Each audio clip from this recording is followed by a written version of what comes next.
Hey guys, how to activate the global settings lock on Kraken.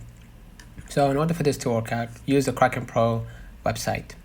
Alright, hit your avatar icon at the top right, or the avatar at the top, and under your name you're gonna see settings. Press it. You're gonna see account, documents, notifications, and then security. Hit security. Scroll a bit down. And then what you're gonna do, you're gonna just go ahead to the global settings lock, and next to it you're gonna see a button that says activate. Right? You're gonna hit activate.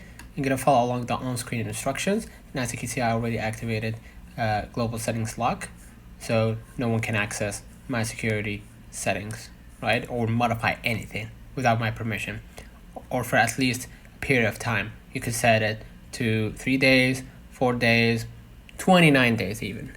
After that, it will be unlocked. Let me know in the comments if this video helped you. Don't forget to like and subscribe. Turn on the notification bell to receive every video we upload. Thank you for watching.